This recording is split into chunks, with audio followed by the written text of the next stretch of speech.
నేను వరంగల్ జిల్లా గంగాపుత్ర సంఘం అడ్డ కమిటీ కన్వీనర్ను. ముఖ్యంగా గంగాపుత్రులకు ఇప్పుడున్న కాంగ్రెస్ గవర్నమెంట్లో కూడా అన్యాయం జరుగుతున్నది. జనాభా సర్వే ప్రకారంగా అసలు గంగాపుత్ర కులాన్నే మర్చిపోయిండు మన ముఖ్యమంత్రి రేవంత్ రెడ్డి గారు. గంగాపుత్ర సంఘం అనేది అనాదిగా దానికి ఒక చరిత్ర, మహాభారతం నుంచి ఒక చరిత్ర ఉన్నది. అలాంటి చరిత్రను పక్కకు పెట్టి అగ్నికుల క్షత్రియులు అని చెప్పి ఎక్కడో ఆంధ్రప్రదేశ్లో ఒక ఉపకులాన్ని తీసుకొచ్చి గంగాపుత్ర సంఘం అందులో ఒక భాగం ఉన్నట్టుగా చూపించడం, ఇది చరిత్రహీనమైన క్షణాలు. దీన్ని మేము వ్యతిరేకిస్తున్నాము, ఖండిస్తున్నాము.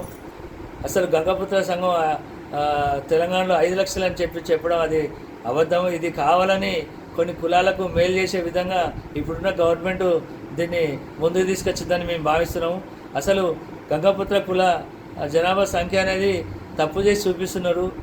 మరి నిజామాబాదు, జగిత్యాల, కరీంనగరు, వరంగల్ ఇవన్నీ పెద్ద హైదరాబాదు చుట్టుపక్కల హైదరాబాదు పెద్ద పెద్ద కులాలు, ఇవన్నీ సంఘాలు ఉన్నాయి, కులాలు ఉన్నాయి.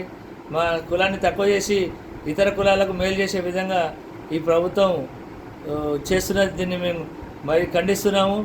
అలాగే వెంటనే ఈ సర్వేను రీసర్వే చేయించి గంగాపుత్ర జనాభాను ఒరిజినల్ సంఖ్యను చూపించాలి. అలాగే అగ్నికుల క్షత్రియ అనేది ఒక ఉపకులము. అసలు దాని మూలాలే తెలంగాణ లేవు. మన గంగాపుత్ర బెస్స అనేది అసలు ఒరిజినల్ సంఘము, చేపలు పట్టే వృత్తివారు. అలాంటి కులాన్ని పక్క పెట్టడం కూడా ఇది మంచిది కాదు. ఎందుకంటే ఓటు బ్యాంక్ వరకు చూస్తున్నారు. ఓటు బ్యాంక్ అనేది కాదు. ఏ కులానికి ఉన్న గౌరవం ఆ కులానికి ఇచ్చినప్పుడే ఆ ప్రభుత్వాలు మనుగడ సాగుతాయి.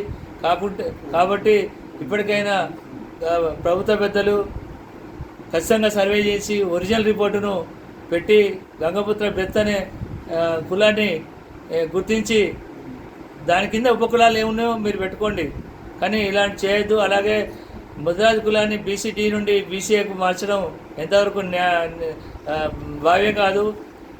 68 కులాలని